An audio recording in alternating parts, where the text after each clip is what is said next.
Okay, good morning. Good morning, good afternoon, good evening, and welcome to BWTM Sports Gaming. This is the second review show for today. The first one was earlier with Kid Galahad versus Kiko Martinez in that spectacular knockout, and a review of the Terry Harper knockout as well. Both fights, in my opinion, I don't think were upsets. Both were technically flawed and exposed, and therefore the knockout came the way it came.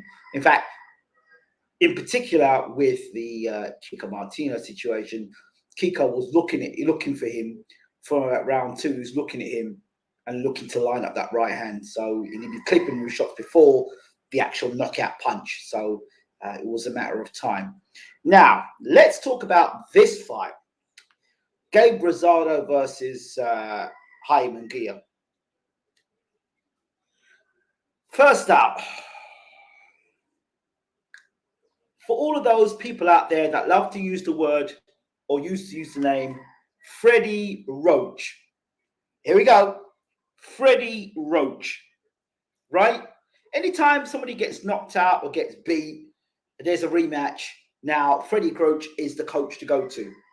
So, Freddie Roach had Gabe Rosado for this fight, yeah? He was training for this fight. So, what did Freddie Roach contribute for this fight? So, this fight is being touted as one of the fights of the year. I'm going to say a few controversial things. And I would advise you to go back and look at the fight again. And then you tell me what you think about it afterwards, okay? So, my thoughts on this. First of all, the fans. Oh my God. Mexico versus Puerto Rico. Now, there's one promoter in the UK, I'm not mentioning his name. He's always talking about gates. He's always talking about this gate and that gate and this gate. And we've sold out. We've done this. We've done that with gates. The atmosphere last night between Muniga and Rosado was absolutely electric. Every punch that landed, you could hear it, right? And you could hear every time each fighter threw a shot, landed significant. Even when they threw a punch, the cheering was so loud. It was an amazing atmosphere. And I can't tell you many boxing fights in the UK with all these big crowds, yeah, that's got that type of electric atmosphere. It's that sort of electric atmosphere I remembered with Morales and Barrera, Bo Holyfield, even when Lennox Lewis fought Ray Mercer, De La Hoya Vargas, those big fights where, there's real rivalry there, and you can hear, like when Lennox used to say, when he fought Ray Mercer, when his back touched the ropes, even if Ray Mercer missed a punch and Lennox blocked it, the whole arena would go, chaotic. You could hear it. When Holyfield fought George Foreman and Holyfield got hurt by Foreman and Holyfield come back and throw combinations, you hear that, and then you hear the crowd erupt as punches were landing. That sort of atmosphere, that last night was really, if I was going to give you an example of the excitement behind two guys throwing punches in a boxing bout, that right there alone was fantastic. The atmosphere. Mexico versus Puerto Rico, a long-standing rivalry. Fantastic.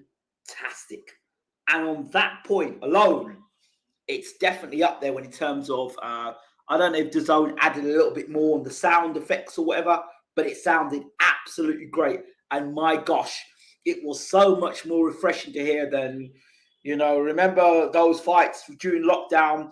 We had the crowd cheering in the background with a repeated audio tape of a recording of crowds. Remember that?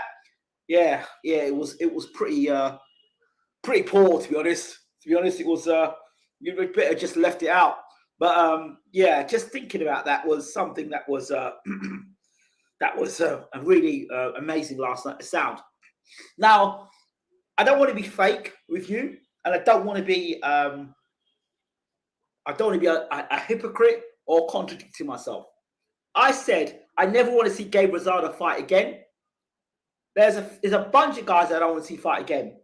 Gabe Rosado, Danny Jacobs, and there's a few of them, right?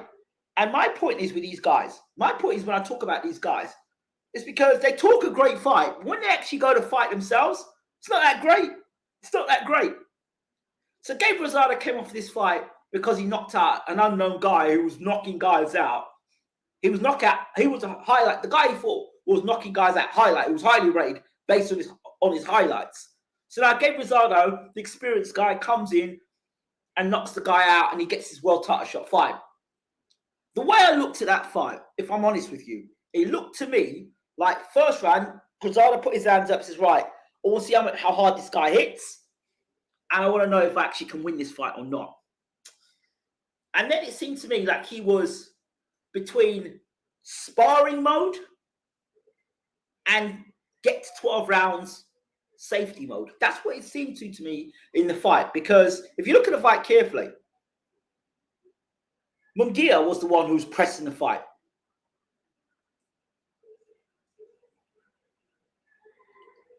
Muniga was the guy pressing the fight. He was the guy pressing the fight. It's those matchroom trolls. I can assure you it's matchroom trolls that have done that. So don't worry about that. Muniga was pressing the fight. He was pushing the fight. He was making things happen. That's what he was trying to do. All right? That's what he was pushing to do. So while he was trying to do that and make the fight happen, he forced Rosado to have to fight. And if you look at the fight carefully, Rosado was landing counter shots, nice, clean, hard counter shots in between. But for the most part, he was tucking up, blocking up, throwing the jab to keep Muniga off, and throwing hard shots to keep Muniga off him, right? But you wouldn't say in that fight that Rosado was giving it his best or giving it a real go. It seemed to be Rosado was trying to stick around, don't get knocked out, get to the 12 rounds, land eye-catching punches, but just stick around to fight some other guys. You know, maybe get a Charlo fight in the future or whatever. Stick around. You know, you never know where you could fill in. But if you get brutally knocked out, you get beaten up, people are going to say you're shot and you're old. See? So we've got this thing in like a sparring mentality, whether in sparring or journeyman mentality, where it's like, you know what? I'm not coming here to win the fight. Because I think if Rosado really went out there like he believed he could actually win the fight, you would have seen a totally different fight. Because he stunned Muniga a few times in that fight. Stunned him good and caught him some clean shots. But when you haven't got the intention to win a fight and you settle back to say, you know what? I'm just gonna land shots when I see them, but I'm not looking for the knockout, then the intention behind your punching power, the way you throw your punches is different. So you land more don't hit me shots, and I'm just gonna ride shots and keep out of trouble. I'm not gonna go for the intention to knock this guy out. And that's what I saw for the fight. Muniga pushing the fight, looking to knock Rosado out, and Rosado in a very safety first mode, tuck, shift, swivel on the ropes, stop shots, come out, spin off the ropes, can short, sharp, crisp counters, and throw a few punches here and there. But didn't seem to me that he was really intentionally looking to win that fight. Rosado's tough, he's strong, he's game, but he didn't come to win that fight. And for me, the question goes back to the trainer now in Freddie Roach. Freddie Roach, there's a problem, call Freddie Roach. What exactly was the game plan for that fight? You know Muniga is going to come out and want to knock you out. You know he's high pressure. So what are you going to do? How are you going to nullify that? What are you going to do to nullify that problem? This is why when people talk about trainers, I want to see what contribution that trainer has made in that fighter's career or what he's made in the fight. I couldn't see it. What I could see was a guy sticking around for another paycheck, for another top of the bill. That's what it looked like to me.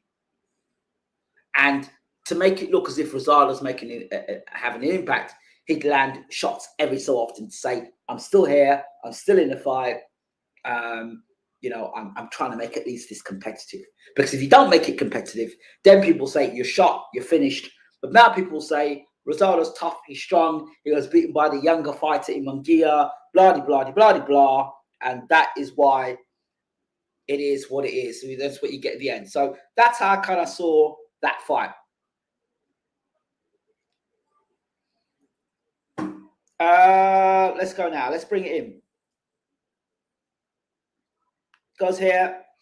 To be fair, Rosado is pretty shot at this point in his career too. He pulled KO out against Zabek the bully, but shouldn't take away from wear and tear from Rosado. Yep, it is what it is, which I mentioned in the beginning of this video. Yeah, so you are kind of reaffirming what I said at the start of the video. Thank you for the contribution, sir. Always appreciated. Jacob's disappointment too many times, should retire. Yep, I agree with you there. What the hell, gay, full line likes internet is bizarre sometimes. I won't worry about that. These people, I've said before, the people who are pushing the dislike button, unfortunately for them, the dislike button is going at the end of the month in December, so they're going to be unemployed soon. And every dislike counts as a view anyway, so I don't care. I mean, these people are not very smart, because if they were smart, they got to understand that every time they hit a dislike button, they put dislike, I'm still here and I'm not going anywhere. So what are you doing? I don't pay attention to dislikes. Rosado reminds me of Chisora. He needed better advice earlier in his career. I think he's a wasted talent. Maybe. Is he a wasted talent, or is he making a mess of the talent that he has? Rosado is tough as nails. You ain't going to KO him. I think the volume from Jamie was too much. Yeah, it was. Mangaya was but when you're going into a fight like that of that high magnitude, you know what you're going up against. So what are you going to do? The way you can disrupt that is by using a double jab. You can disrupt that by tying him up. You can disrupt that by not being there to get hit. There's lots of ways you can disrupt that. You know, but just putting your hands out like that is not a disruption. That is a welcoming punches. Yeah, you just hide behind your guard. That's welcoming punches. Yeah. So, question. I'm scared to talk because of your reply. LOL. Goes. What do you think of Freddie Roach? I think he's a good trainer. I think that Manny Pacquiao really brought Freddie Roach into his into what people call him as a star trainer. So that's Freddie Roach is his fighter. Manny Pacquiao is his fighter. But you've got to see what has Freddie Roach done other than Manny Pacquiao. You know, what he's done in other fighters' careers. It's one thing bringing fighters on that have already got the talent and the ability and working with him, and Mike Tyson and a lot of guys. Freddie Roach had Amir Khan in his gym. He had Amir Khan at one point. He had Julio Cesar Chavez Jr. And at one point, he had 4 fighters in his gym, and all 4 fighters got knocked out, all in the space of the same month. To sum up Freddie Roach, a perfect example of Freddie Roach, he's the type of guy that will say, we're going for the knockout, and he will teach you as a fighter to go for the knockout and pay 0 attention to defense and get you knocked out. The reason why Manny Pacquiao got flattered by Marquez is because he was insisting on Manny Pacquiao going for the knockout against a dangerous counterpuncher in Marquez. And in all those fights, they never worked out how to deal with the counterpunching of Marquez. And he walked straight onto a right hand because he was chasing the knockout, forcing the knockout. And if he didn't force the knockout, Manny Pacquiao probably beaten Marquez and not got knocked out. So that's Freddie Roach in a nutshell. He'll talk up in a press conference, say, we're going to come and knock you out. We're gunning for the knockout. And then you get knocked out. Talk the same way with Amir Khan. When Khan fought Garcia, Khan got up and said, I'm going to knock you out. Knew Khan was going to get knocked out. Forcing the fight. Got knocked out. But people overlook that because they have their... When you've got favoritisms in people, you tend to overlook their shortcomings to justify your favoritism. I try not to get around the favoritism too much and just look at things in the cold light of day. Freddie Roach was with Gabe Rosado, and for the most part, Rosado was behind his defense like this. blocking punches for the majority of that fight. That's what it was. How much is it Roach fault? Rosado has fought with that mindset for a while now, and at his age, he's not going to change. Roach was there just to make sure Rosado makes weight. Then in that case, if that is the case, then you don't get involved as a trainer. Yeah, because at this point, you know, if you're, how do I put it? You can't on one hand be taking your applause for being a great trainer, but on the other hand, I'm just going to be around there just to make sure he makes weight. No, that's not being a trainer, is it? It's being a dietitian, isn't it? Where was the technical game plan for that fight? That's what I'm asking. Otherwise, what was the point of having a trainer? See? He wanted to KO him like the previous guy, the bully. Yeah, but you ask yourself the question, the bully that he fought, right? Was the bully flawed? Because if you look at it, there was a right hand that Rosado threw against Muniga, and he just missed with the right hand. Then you land the same punch against the bully and knock the bully out. The bully was what you would say probably hyped up. How good was he? And was Rosado at the right place at the right time? Roach is a Hall of Fame trainer. Just Rosado, not good enough and too old. See, there we go. That's what James Ali Bashir has been saying over and over and over again. He never got those guys that were talented and great and come straight out of the amateurs or the Olympics and stuff like that. He didn't have that. Roach has had the privilege of, quite literally the privilege of having the best fighters come to his gym, right? And Bashir hasn't had that. So you take a guy like Vlad Serenko or Maurice Harris or, Shannon Brace. You work with these guys, Eddie Chambers. You work with these guys who have not been, who've been outcasts, or guys that the boxing fraternity are not interested in. And those are the type of guys that Bashir's been working with and getting them well ranked and beating top guys. That's the hallmark of a trainer. And that's what Bashir's been going on about for ages. LRO, Rosado is no Chisora. Chisora fights with no intention of moving up the ranks like Parker now. Rosado is still worth watching. I don't know if he's worth watching because I'm not a big fan, Gabe Rosado fan. I'm not. And tonight was another example, or last night was another example of Muniga made that fight. If Muniga did not press that fight, that would have been a boring ass fight. If Muniga did not push that fight the way he did and put it on the line and go for Rosado, wouldn't have been a fight. Rosado Chisora comparison, good one. Oh, God. Both mostly nearly men who could just do enough to lose. Freddie Roach is an American Joe Gallagher. Fighter made the trainer, not the opposite. Okay, I would probably say that. Okay, yeah, good. I'm glad you mentioned this point. I'm actually really glad you make this point. Because that's what I'm going to follow. That's what I'm going to follow up from. Hang on, please. Come on, let me get this right. Just gave it Rosado flush. Like it, the bully. Muniga is a strong young Mexican pro for age 16. That's why I rate David Haney. He started 16 as a pro in Mexico. Right. Let me hold you right there to that point. He hit him flush. How much after when he hit him flush did he have the intention to finish him off? Because he had him buzzed twice or 3 times in that fight with good shots. But there was no intention to finish the fight off. And that's what I'm talking about. Hit him hard enough to keep him off him, but not hard enough to go and stop him. That's the difference. That's why I say that he's in a safety first mode.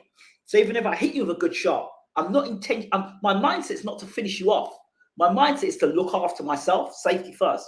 So the mindset is, for example, I hit you with a good shot. It's a good shot. Right, that's going to keep you off me. I've got some time to get a breather. I've got some time to keep you off me, throw unloading them bombs on me. All right. The mindset is, right, I got you a good shot. Now I've got to get you out of there. There's a difference. And there's a difference in mindset. So If I get a guy hurt, right, get him out of there as quick as possible. Take him out of there. I'm looking for everything to get you out of there. That's a killer mindset. But Rosado's not come with that mindset. Rosado's like, yeah, I've got you a good shot, but I don't think I can win this fight. I've got you a good shot, but you know what? I'm going to stay the 12 rounds and I'll pick up my check and fight for another fight. I'm not going to upset the apple cart here. Got a nice payday ahead. I'll get another nice payday elsewhere. So you told all these things up before you get in the ring and fight. He knew what was coming, Rosado, experienced fighter. He seen Munguia fight. Munguia throws a lot of punches. He knew what was coming. He prepared himself to go to 12 rounds. If now Munguia couldn't have taken the punch power and had fallen over, that's something different. But Munguia can take a good shot. He held him up, even tackled him. LOL. There you go. Interesting point, valid too. Yes? I'm not interested in Parker versus Del Boy. Me neither. I'm not interested in that fight either. Oh, God. So, fighters' mindsets are everything. And I think I would like to see Gabe Rosado. He might have got knocked out had he tried to go out there and try to go toe-to-toe with Munguia for any amount of time. And I think what also can happen when you're in there is that you find out this guy's too big and too strong for me. This guy's too big and too strong. I can't stand in front of this guy for too long because he's hurting me a lot. And if that's the case, that goes back to my point earlier on from round one when he was tucking up like that. He felt the power. He went, not tonight. I'm going to pick up my paycheck and I'm going home and I'm not getting knocked out tonight. Number one, protect yourself at all times. Yeah? That means, in my case, protect my family, protect my kids, protect my house, protect my longevity in the sport. Meaning, don't get knocked out tonight and you can get another payday in 3-4 months' time against another top name. Or versus, go out there, try knock this guy out, get knocked out myself, and be considered shot and get no more opportunities. You see how that is? So, and at his age, he's got to be toughened up. There ain't many big fights around anymore. Blah, blah, blah, blah. I'm cracking on an age. I'm not a heavyweight where I can box till I'm 40 plus. You know, let me just do the best that I can with this situation. That's what I kind of felt it was. Could be wrong, but he certainly boxed that way.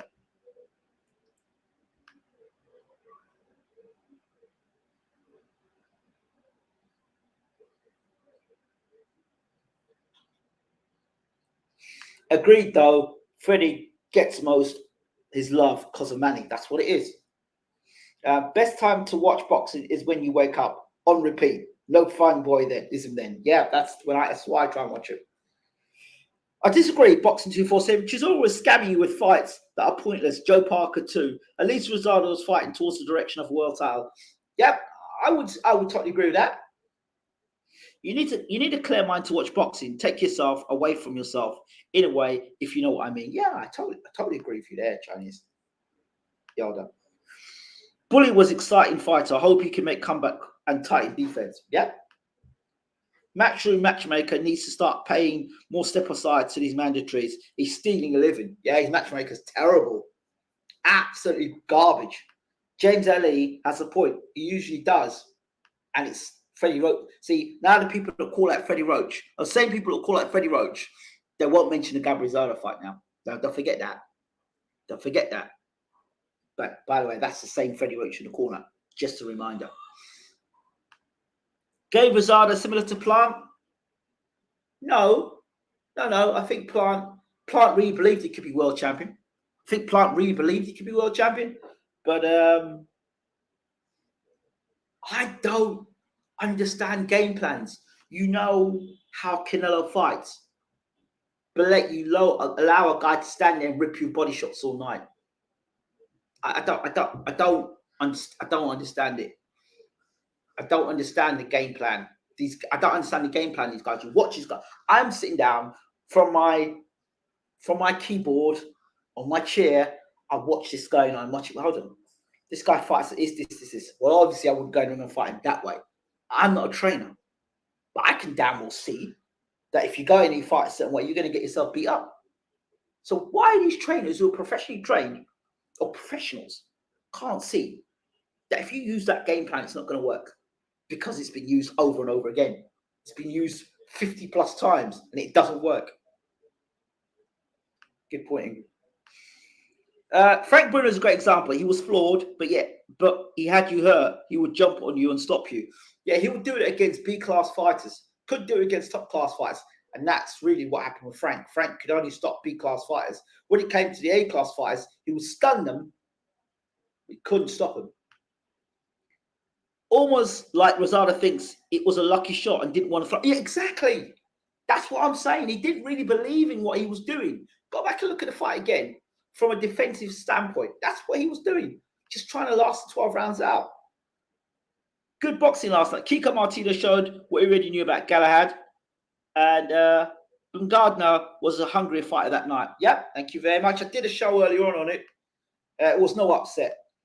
Munguia is a nice combination punch. If Gabe opened up more, he'd get pieced up. He probably would get pieced up. So that's my point exactly. What you're saying is actually, again, reaffirming what I've been saying. Purse management by Rosado. Yeah, it is. It is. Protect yourself at all times. Gabe, huge respect from me. Oh, well, yeah, I got a huge respect from him as well.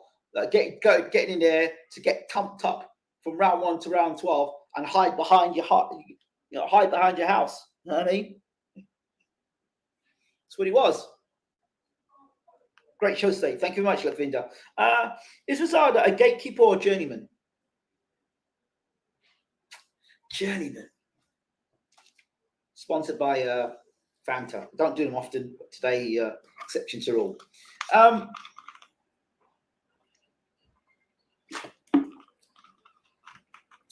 Don't worry, I've got my water right next to me as well.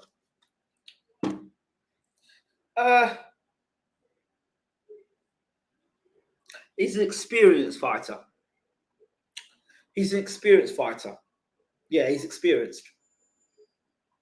Uh-oh, I've just wet my damn keyboard. That doesn't help matters. He's an experienced fighter. Journeyman, that's a bit harsh because he still knocked out a guy that everyone was rating. So I would say he's experienced. Latvinda Singh, in between, bro. I'd say he's experienced.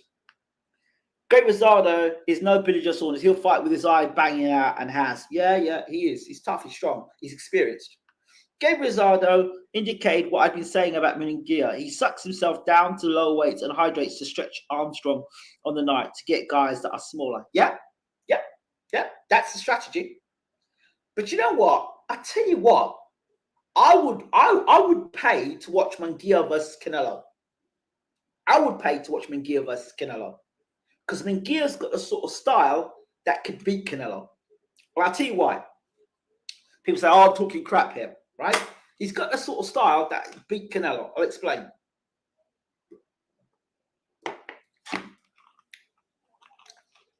Okay. To beat Canelo, I believe you've got to be one of one ways.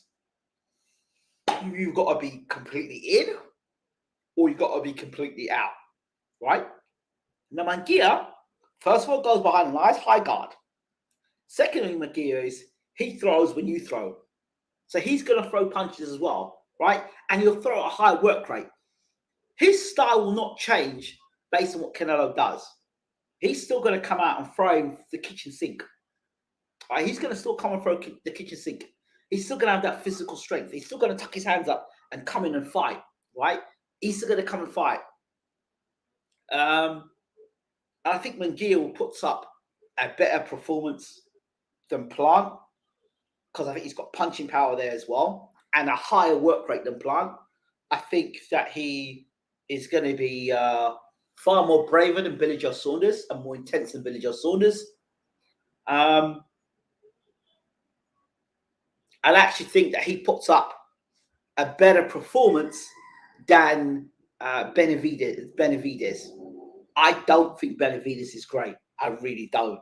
That highlight reel of him throwing in punches is what people are on. Don't think Benavidez is that great. I think Munguia has got more defensive responsibility about him. You know what I mean? I like the way Munguia fights for Canelo. So if I'm training Munguia, I say, you know what? When you fight Canelo, it's forward, and you keep him on his back foot and you keep him against the ropes for as long as possible. Do not allow him to take center ring. Do not allow him to start working your body. Push him back, work his body, and push him and keep his back against the ropes at all times. That's what I'd say to Jaime Munguia. And you would have a great fight. Munguia was big last night. Rosado didn't go to the body enough. Rosado was clearly a fighter from the same size as Munguia. That's why he struggled. A fighter at that weight, not in the twilight of his career, will cause Munguia way more trouble. Maybe. But a fighter that size may get himself knocked out as well. Works both ways. So I would like to see Munguia versus. I'd like to see it. Canelo beats Bivol. Beterbiev a hard fight. I don't see why it's such a hard fight. The way people are pushing it. Beterbiev fights great on the front foot, but he lacks defense and cannot fight off the back foot. I've been saying it for ages. Beterbiev would be a real test. He's a beast. I keep saying it, but people keep going there. Callum Smith would maybe beat Bivol. I don't know. Callum Smith, again. Callum Smith fights brilliant on the front foot, but if you put pressure on Callum Smith, he coils up like a ball and sits against the ropes. I hope now his trainer, keeps him off the ropes and gets him boxing on the front foot. I think you keep forgetting how experienced Canelo is now. You know, Canelo's had almost 60 fights now. He's not going to get hit with the shots that Beterbiev or Bivol's been landing. He's not going to get hit with them silly shots. He's a very experienced fighter. I just don't see it. The only thing Beterbiev has in his favour is punching power. But John Ryder would give him hell. I don't know about John Ryder. He hasn't fought for ages, but I like John Ryder. I think he's a very good super middleweight.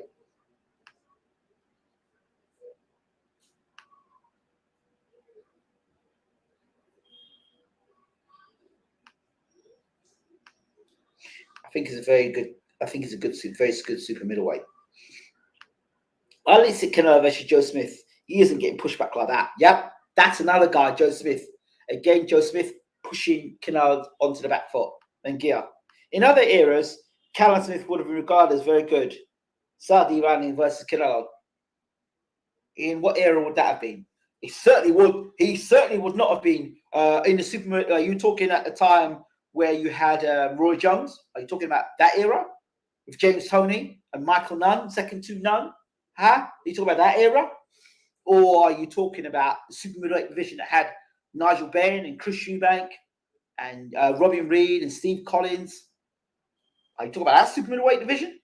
And Joe Kawasaki? Huh? Are you talking about that super middleweight division? Because I don't know what super middleweight division you're talking about that Callum Smith would have been regarded as great. I don't know what. I don't know what super middleweight division you're talking about, but not the super middleweight division for me. There's not much for Canelo to do now.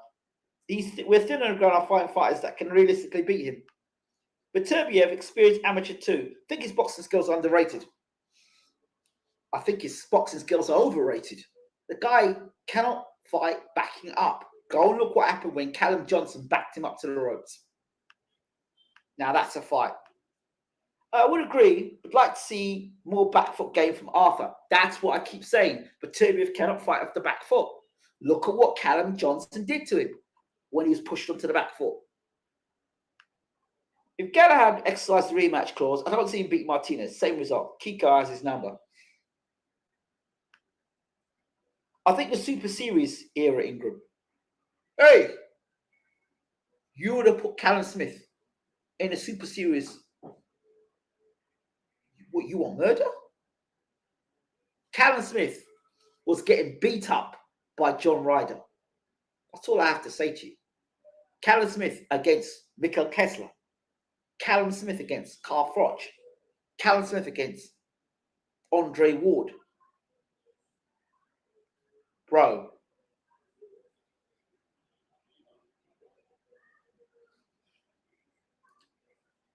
Callum Smith didn't even fight, what's his name, Bramer. He was meant to fight Bramer, and I believe Gallagher and Cole were complaining about Bramer, and Bramer went missing. I haven't seen Bramer since that fight. Bramer went missing. He had the cold. So I don't think Callum Smith could beat Jurgen Bramer. Smith versus Cobra. Are you serious? No, come on. Come on. Can you imagine Smith beating Carl Froch? Come on. Don't see it somehow. Also, 36, 37. Now, Bertobio is more likely to get backed up on. Yep, I believe so. True on Callum Smith. Just wish he tried more.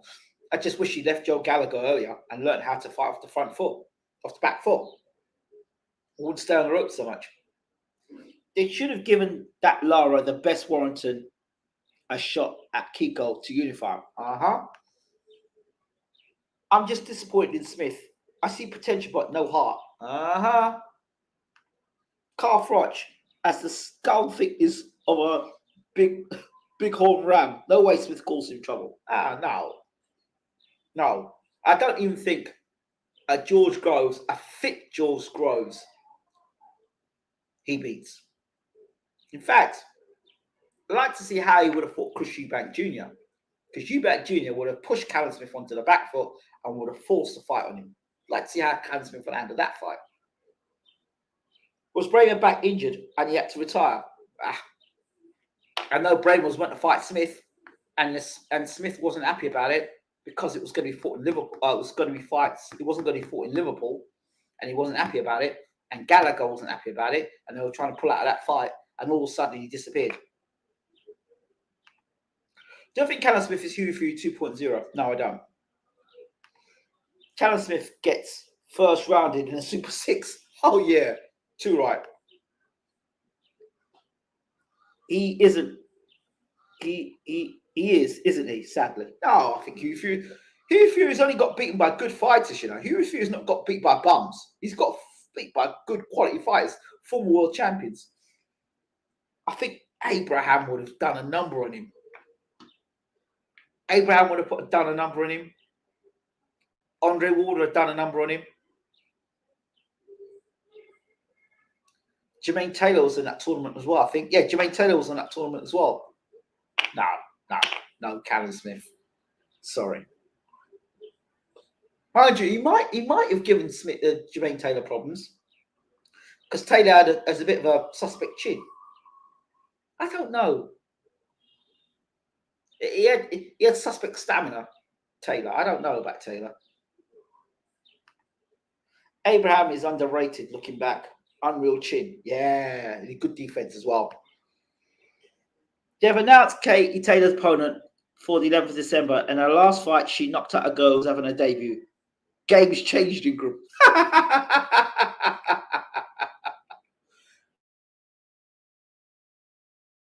You know what?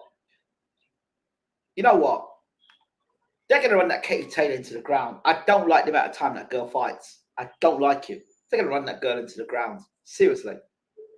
I don't like the amount of times that girl fights. And she takes too many punches. I don't like it. I don't like it. I'm telling you, I don't like it. Jermaine Taylor was way past his best. Yeah, he was, to be fair. I agree in a way. Maybe even a stoppage. Smith Boutte. Don't know. If Boutte can put Smith onto the back foot, then why are we talking about Callum Smith, by the way? What? How have I got into talking about Callum Smith? Why are we talking about Callum Smith? Yeah. Yes, Dave Lane. Good to see you, my friend. How you doing, brother? A prime Glenn Johnson would have beaten Callum Smith. Of course he would have done. Come on. Why are we talking about Callum Smith? I thought we were talking about Haim and Gia and Gabe Rosado. So, yeah, I think that Gabe Rosado was really in a very, very much sparring mentality mode or insurance policy mode to fight for another payday. That's what it is. Payday, payday.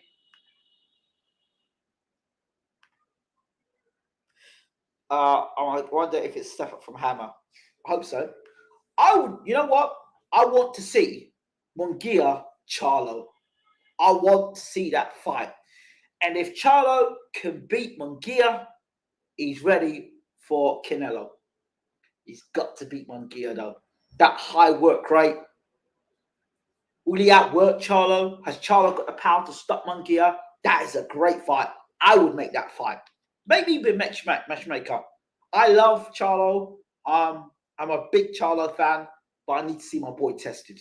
I need to see him test. I need to see him in a real fight. You know what I mean? And that's a high octane arena with all that atmosphere that was in there. Put Charlo in there instead of Rosado. I want that. I want that sort of fight. I definitely want that sort of fight. A primary Jones walks through Callum Smith and beats him in submission. Towel thrown in by the corner, not ready for the thing. Now, I don't know about that. A primary is at welterweight. There's no way up at super middleweight, mate. Charlo's no spring chicken 2 now. That's what I'm saying. Charlo's got to make that move. He's got to fight. I think he's got to fight Mungia. If I'm guiding his career, I'm saying, you know what, bro? You talk about fighting Charlo. You ain't ready for Charlo. I love you, bro. You ain't ready. You ain't ready. If you go and you fight, forget Golovkin now. This guy, Mungia, is a good benchmark for Canelo. Why? He's high octane. He throws a lot of punches. He goes behind that tight guard. You know, does a little bit of movement there. He's not Canelo, but he has got Caneloisms, you know, where he works the body. He works at a higher work rate than Canelo. So if Charlo were to take that fight and he beats that fight, he beats Mungia, I think it's a good win. It's a good win, but it'll be a tough fight. I'm not a Charlo fan. All these guys begging for payday, payday. You want payday. So all these guys begging for Canelo payday need to finally fight each other to earn it. That's what I'm saying. The fight for the right. Mungia Charlo. That is the fight for the right. Payday. Prime Jones beats Shirley from EastEnders inside 2 rounds. I don't know about that.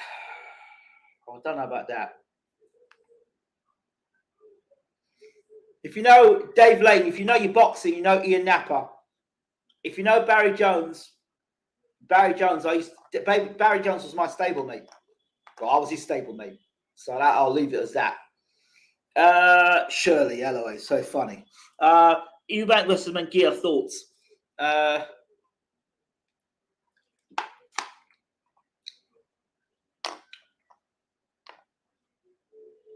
That's a good fight. That's a good fight.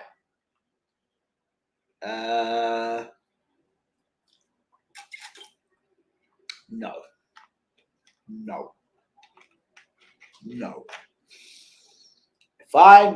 If I am Eubank's team, I avoid Mungia and I fight Charlo.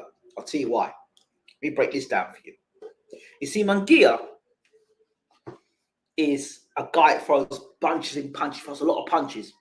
And I believe if you're going to stop Chris Eubank Jr., it's bunches and punches, 3, 4, 5 punches, unless you catch him with an absolutely donkey shot. Yeah? It's 4 or 5 punches.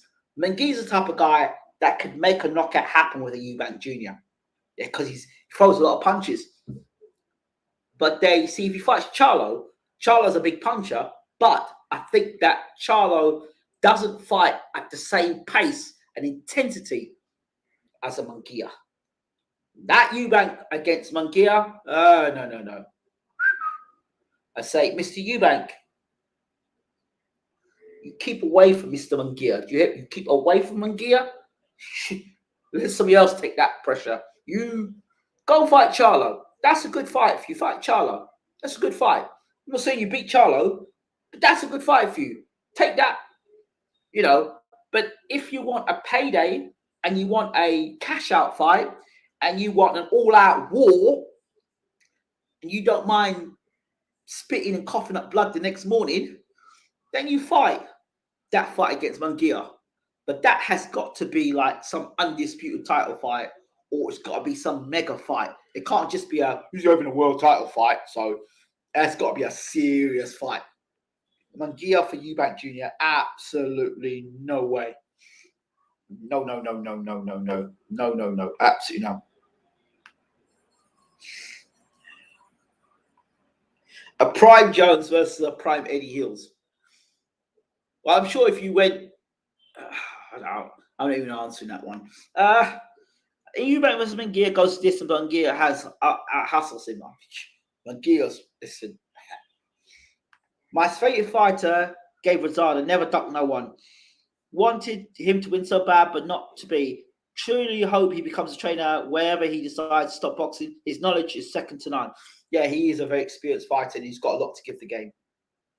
4-rounder. Can't stand Charlo and Paul's. Okay. I love him too. Muniga, Castano. That's a fight. Sit back, get your popcorn. That's a great fight. Castano beat Charlo. You're talking about the younger Charlo at light middleweight, not middleweight. There's something weird going on with these matchroom fighters losing. I'm half tempted to put 20 quid on Algeria to beat Ben. I wonder, just a conspiracy theory, if there's been some investigations going on recently.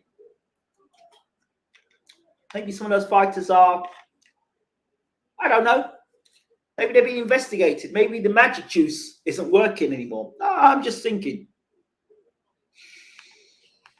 Do it, Dave. LOL. Yeah, it's been a real terrible stretch for fighters for matchroom. It's not a terrible stretch, bro. It's not a terrible stretch. It's a predicted stretch. They just weren't that good in the first place. But they're being exposed because they're fighting better fighters. That's all that's happening.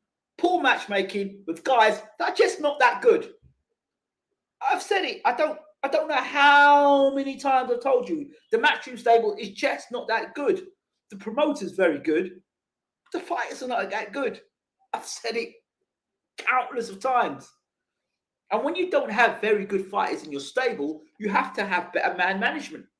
If you've not got good man management or good matchmaking, and then you've got average fighters, then you're liable to get a bad stretch. You've got bad matchmaking with good fighters, you're going to have a bad stretch. That's what's happening. It's not an upset. It is what it is. The things that I've been saying to you over and over and over again on these shows, right? That people thumbs down and they say, oh, I'm talking rubbish or I'm hating. I said, there's only two ways you guys will learn. You lose in the bookies, or your fighters get stretched out. That's how you learn. And that's how you're learning now. It is what it is. There's no, I don't get any joy in seeing people not well. I don't get any joy in seeing guys getting flattened or girls getting flattened or standing up, looking into the phantom zone. But there is some justice into what I've been saying on this channel for ages. So yeah, it's not, I don't want to use I told you so, but it's a case of I did say this. I have said some things before and I haven't got them right. Those are prediction in fights, and fights are subjective, and there's all other things that can come into the fights, judges, referees, the way a referee handles a fight, what the fight has been doing behind closed doors, all these things. So I thought that the Castano beat Charlo by a point due to the lockdown that wasn't counted. I think made the difference. Okay, thank you. Castano, legit, he beat Muniga, in my opinion. Okay. Algeria was shot 6 years ago. Algeria's a cook now. What was the last big matchroom win? In the self-made stadium when Joshua beat Ruiz in the rematch. Matchroom promotion better than the fighters. English football team, same recipe. Ouch. Yeah, that's what it is. The people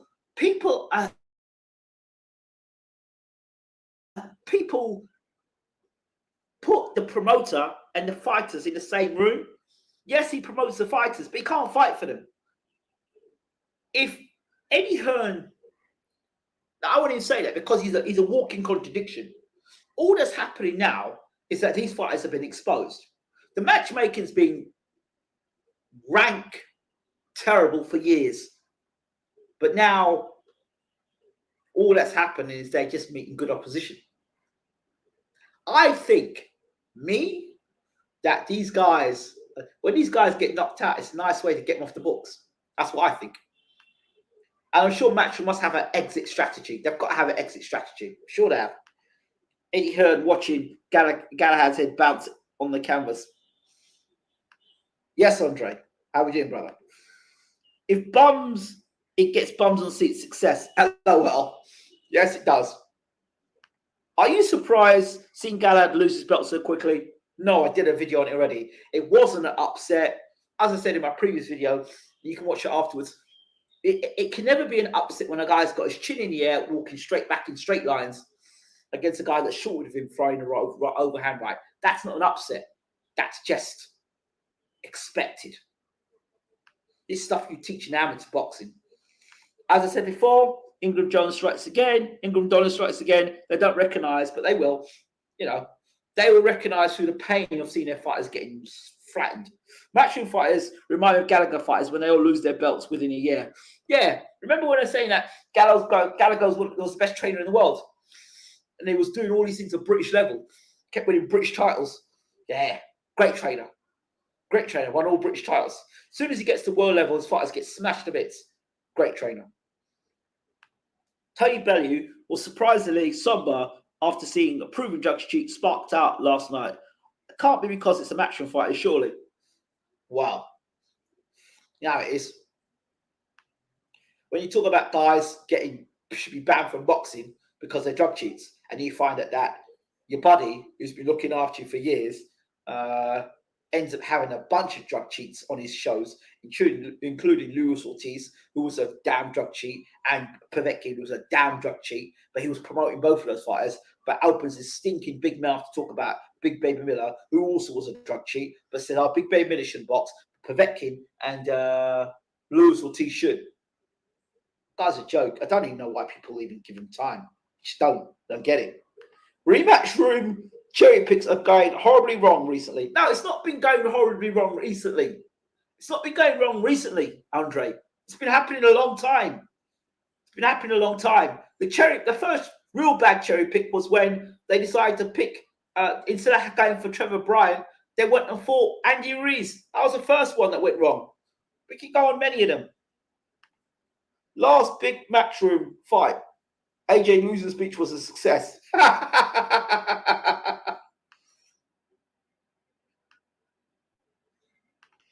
Thought Kid was decent. Now, can I imagine what Navarrete would have done to him? Again, like I expressed in the last video, what made Galahad world class? Because he beat Chaz Dickinson. Like I said before, Chaz Dickinson isn't world class. So I don't know how a person can be world class when they've not fought an elite fighter or in the top 10. I don't understand how that is world class. I don't. Big drama show happening. Matchroom, LOL. Big drama show might get himself beat at the end of the year. Wouldn't be a surprise to me. Agreed. Ingram's accountant would surprise me cutting their losses of money, losing fighters by getting them KO'd. Yeah, of course. I expect it. I expect it. Oh, we're going to be unified. Sounds all big and brash. Are your fighters good enough to unify?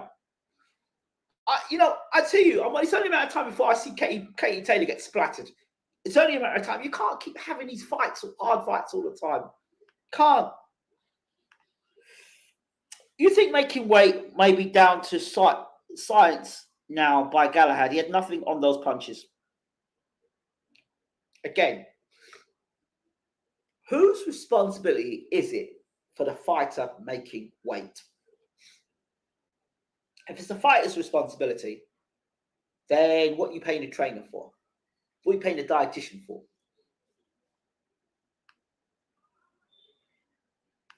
Yeah, Navarrete would have ended Galahad's career. He's not the only one. Totally Belly. I just want to get back to my family, Cougs. Don't forget Chavez Jr. cheating and Eddie helping him moving the fight. That's what I'm saying to you. So I don't want to hear nothing from him. I don't even pay him. I don't listen to him no more. But I do like to listen to interviews after his fighters get beat. That for me, that you see, those interviews I really listen to. And when that happens, I invest in a nice bag of popcorn. To let you know, I get a nice bag of popcorn, right?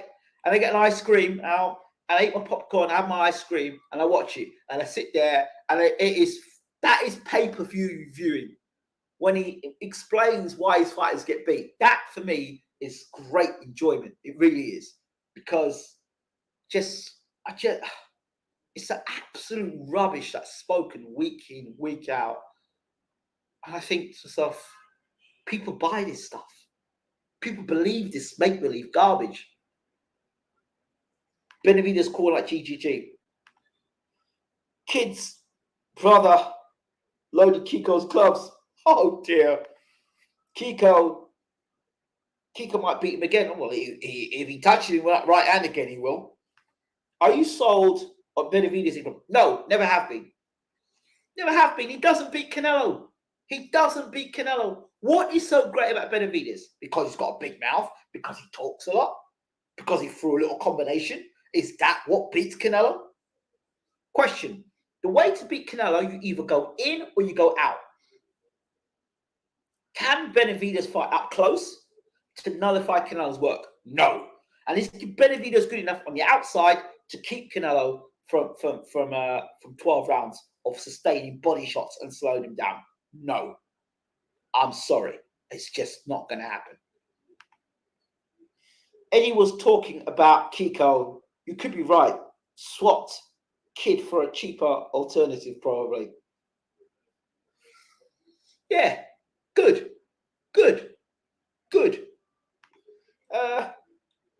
Kid always looked terrible on the scales. He really should have moved up in weight fights. Yeah, okay. But again, whose responsibility is that? Is what you're saying, Ingram, that these weren't a surprise to Eddie and planned this as it's cheaper for upsets to win? No, I wouldn't say that. I think he genuinely believed that Galahad would beat Kiko Martinez. And he knew that Harper was in for a tough fight. But he didn't expect Galahad to get flattened like that. That's the thing. I agree the defense of piss poor. Are you intrigued about Bud Porter this weekend? You know what? Bud Porter is it isn't the fight that I expected it to be. And I'll say this much. Sean Porter fought. I know the last time that Crawford fought was against Kell Brook. I faded Kell Brook, but still. When's the last time Sean Porter fought?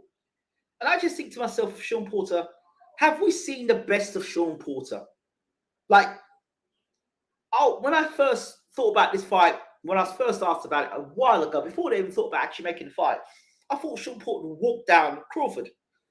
Now, I'm more convinced that Crawford's strong enough to hold Porter off.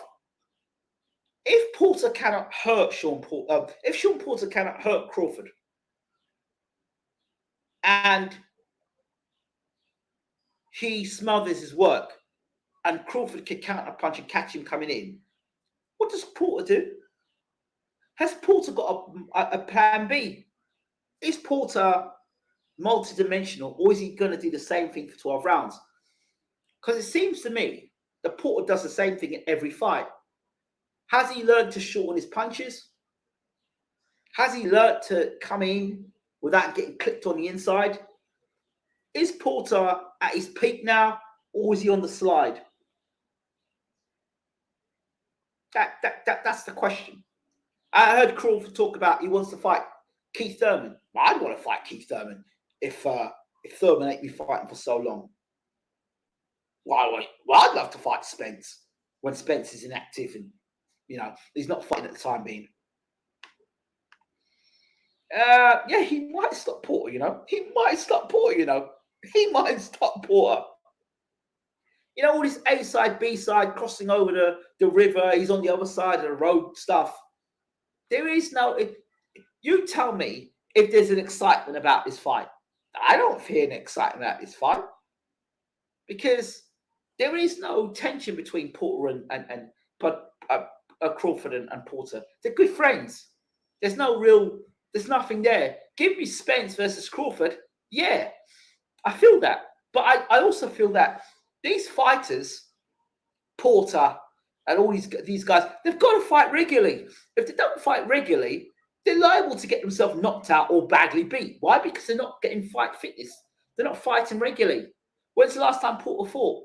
Porter should be fighting regularly. If Porter fought regularly, I'd like that. I'd like to fight more. I want to see these guys fight regularly. I think it's so important. Do you think Mungia, we saw beats GGG? Stands a good chance of. He definitely can outwork. Let's say Devrinchenko can outwork GGG, then definitely Mungia stands a chance. GGG elite level. Still GG would stop Mungia. It's not elite level. My gosh. What is elite about Golovkin? Don't let me tell you your arsehole with Golovkin. Who is the... Okay. Name me one fighter that Golovkin at elite level is knocked out. Name me one. One elite fighter Golovkin is knocked out. That's all I'm saying. Porter hasn't stopped anyone in like 5-10 fights now. What makes people think he'll break that streak against Crawford? And yeah, Crawford is hittable. So was Formella. Look at the Ben fight. Yeah, I get it. I just don't see... Where is Porter on the landscape? Is he peak? Is he peak Porter? Is he on the slide? And then where's Crawford? Has Crawford peaked as a fighter? Or is he on the slide? I can't tell. I really can't tell. But I'd say PBC is using Porter as sacrificial lamb, though. Thoughts? Yeah, probably. Probably. Can see that. Can see that. I mean, out of all of them, Keith Thurman's still pretty attractive. Spence is still pretty attractive. I'd have preferred to see Ugas against Crawford. I'd rather see Ugas against Crawford. Ugas just coming off beating Manny Pacquiao, even if it's an older Pacquiao. I'd like to see Ugas fight Crawford. I'd like to see that fight faster. Does Porter still have the high intensity work rate? Good question. Where is Porter? And I didn't like what I saw of Porter the other day. When he was on that show, he was half asleep. Didn't like that either. Why they keep hyping up Benavidez, I have no idea. I have no idea either. It's an agenda there. It's only an agenda. I just don't see what Benavidez is. What is great about Benavidez? Since step up to welterweight, Crawford has stopped everyone. I wonder if he can pull the same thing on post-Spence Porter. Yeah, very possible. Very possible. Particularly in this post-COVID era. If Porter's going to get stopped, I would not be surprised. Is the girl Katie Taylor fighting next good? Don't know much about her. Don't care about Katie Taylor. She got beat by the police officer, and that's when I lost interest in Katie Taylor, when she got beat by the police officer. Spence will be at the fight. He's got to be at the fight. He's got to be at the fight because he's got to watch and see what he does against Porter. But I just hope Porter gives his all, and he is actually, because I just don't see any improvement with Sean Porter. Ask me, since Sean Porter got beat by Kell Brook to now, as he fights Crawford, have you seen any improvement in Sean Porter? I'm interested in your thoughts on Teofimo Cambosis. Teofimo Lopez talks too damn much. He's annoying. He talks too damn much, and he's yet to defend his title. Let's see him defend his title against Cambosis. I would laugh so much if Cambosis came and knocked Teofimo Lopez out. He talks too damn much. Thoughts on Amanda Serrano's Katie Taylor? Amanda Serrano's my babe. She's a babe, Amanda Serrano. Love that girl so much. And she's my favorite going into the fight. But I just love Amanda Serrano anyway. Benavidez is an exciting fighter, but throws too many punches for poor defense to beat Canelo. I've said it already. But let them keep going on. Charlo Benavidez would be a fun fight. Really? Fun for who? I don't see that being a fun fight. It won't be a fun fight if Charlo knocks out Benavidez. Teo should rematch Lomachenko. The great Lomachenko. I don't want to see that fight. I don't care for that fight. I just don't care. I'm not interested in that fight. I'm not interested. I want Lopez. I would like ideally Lopez to knock out Cambosis and then immediately within the next 3 months get a fight against either Haney or Tank or any of the or Garcia, just any of the one of the 4 fighters. Defend your belt. You know what I would like to do? Beat Cambosis and go and fight Devin Haney next, or beat Cambosis and go and fight Tank next, or beat Cambosis and go and fight one of the top 4 guys. Yeah, that's it. I don't want to hear anything else. I'm not high on Teofimo Lopez. Yeah, well done for beating Lomachenko. I'm so happy you did beat Lomachenko because I was sick and tired of hearing how Lomachenko was this, and Lomachenko was that, and Lomachenko was this, and he was like the creator of the Matrix and all this nonsense. But yet, you had guys like Pernell Whitaker who'd been doing it for years, but not getting the credit. You had an unbeaten, undisputed champion in Crawford, not getting the credit. You had Usyk, who was undisputed cruiserweight champion of the world, not getting credit. This guy Lomachenko was unified. He wasn't even undisputed, and he was getting all this pound for pound greatness praise. I'm glad he got beat. It was one of the best things that happened in boxing, in getting beat. What about the referee jumping in before the bell of Munguia fight? What about it?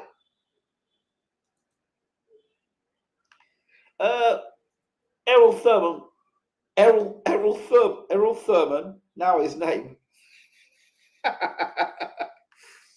Lomo becoming forgotten man. He's sad.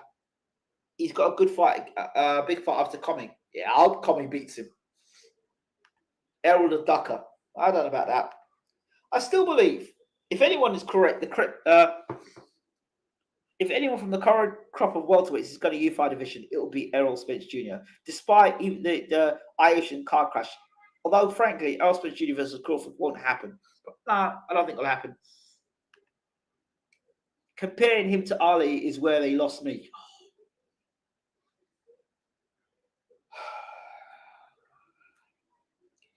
That I just didn't like the way that Top Rank had undisputed champion in Crawford, but yet this Lomachenko was getting more praise. I didn't like it. And I just shut myself off for Lomachenko. I'm not interested. What did you reckon to Dave Allen's charge? Okay looking bird. It's not my business, is it? I mean, somebody else's missus is not my business, is it? If it's good for him and it makes him happy. Hi, Dave, if you're watching. If it makes him happy, good luck to him. That's all I can say to that. I'm happy for Dave if he's happy. You know, Dave's had a bit of a tough journey. So, you know, I knew Dave when before Dave got to Sky and all them fights. I knew Dave when he was still an unbeaten fighter, and they were setting him up back then to be a journeyman. So I've known Dave Allen a long time. Errol the Ducker. I think that's a bit unfair, really. That's a bit unfair. He fought Sean Porter. You know what I mean, if you're going to talk about anyone ducking, you've got to look at Sean Crawford. Who's Crawford fight since he's been in the welterweight division? Kell Brook and Amir Khan, 2 washed fighters. Who is the best name on Crawford's resume so far? The best name on Crawford's resume is the guy he's fighting now, which is Sean Porter. So I don't know how you can call Errol a ducker.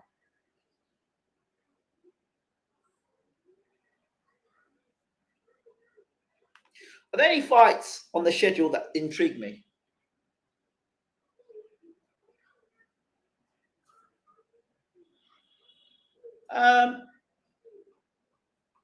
Fights that intrigue me. I don't know. I think Crawford versus Porter is a fight that still is interesting, particularly if Porter wins. Did you catch Dante Dixon fight? Dixon looks a real talent from the levels he's been fighting at. No, I didn't. I tell you a guy I did catch, and I've got an eye on. He fights for MTK Global, and I think he just won the European title. He's a tasty little fighter. He's got nice defense, nice punches. Oh gosh. Oh god. Good little fighter. Good fighter. I can't remember the guy's name now. Just won the European title. I think he stopped the guy in the first or the second round. It was maybe the toughest fight of his career. He stopped him in the first, second round with body shots. Bud is the man at welterweight, best fighter under 168 pounds. That's a big statement to make, because when you say that, you have to say resume. And if I watched Amir Khan and I watched Kell Brook and a guy that Ray Robinson beat are the hallmarks of having a great resume, I don't know. I'm not sure. I think there's some other guys in the lower weight division that would have to be mentioned. Yeah. So I don't know about that. Now, Dave Allen is managing a new female boxer who fought yesterday. Oh, is it? He was also managing, what's his name? Smoking Joe. I gave him his name, Smoking Joe. I used to talk about him. He's from Leeds. Smoking Joe. Oh God, I lost his name now. Gosh. Memory's not holding up well at the moment. Benavidez struggles to stop a 154-pounder last night. Isn't a good sign. I don't rate Benavidez. I've said it before. Can you talk about how cutting weight can affect punch resistance? Okay, so punch resistance. Well, I got taught this actually from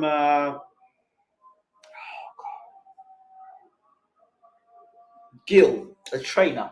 I see it. I'm not doing good with names today, man. It's not a good day for me. But yeah, I got taught that, when you're making weight, and people normally use the plastic bags to lose weight, what you do, you're draining water from the brain. Now, water fluid is what keeps the brain from shaking. When that fluid leaves the brain, you just got the actual breaks of knocking against the skull. You've got no fluid that's protecting the brain from shaking. That's where you lose. That's where you dehydrate. The brain's shaking all the time. That's where your punch resistance becomes as well. So that's part of it. Dave lives in a house full of teens who he manages. Quite strange, really.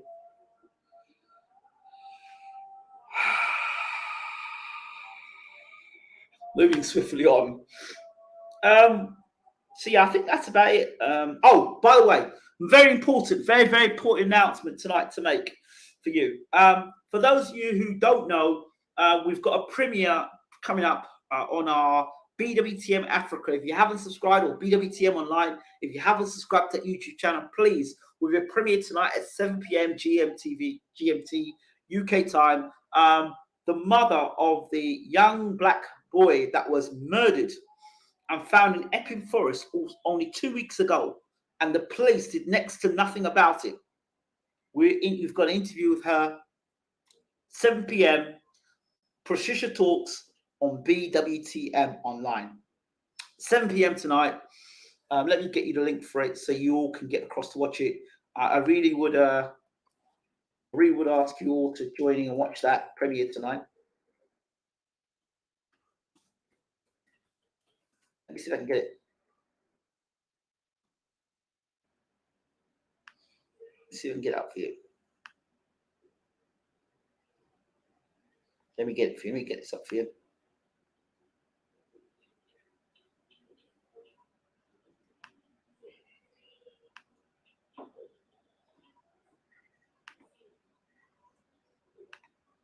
Let me get that for you.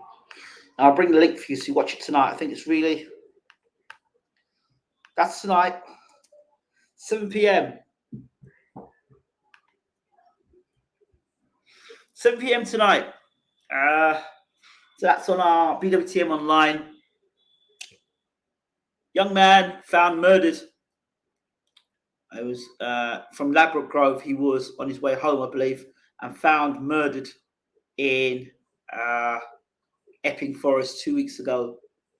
It's in the news, big news in London, of how the police blatantly ignored the situation and were very negative in the situation. So check that out. Please do check it out. Tonight, 7 p.m. UK time. If you're in, 7 p.m. UK time. All right. Check that out tonight.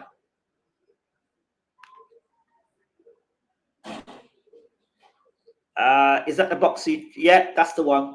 That's the guy I'm talking about. Yeah, that's who I'm talking about. I talked about Terry Harper already on my previous video. I did the thing. It wasn't a surprise. It wasn't a shock. What happened to Ellis? What did happen to it? What happened to Rashidi Ellis? I haven't seen him since. What's happened to Rashidi Ellis? So again, 7 p.m. tonight. Get across to it. It's gonna be difficult viewing for myself, but check it out tonight, 7 p.m. on BWTM online. Do you think Bombardier would have beaten the Jonas that lost to Harper if she hit Jonas with that right hand? That girl can punch. I'll give her that much. Right, let me get the hell out of here. Thank you all so much for watching. Don't forget to rate, subscribe, smash the like button as well. Don't let the haters win. And as for you haters that like to smash the dislike button, your time is up. December, you're going to be your services are going to be no longer required.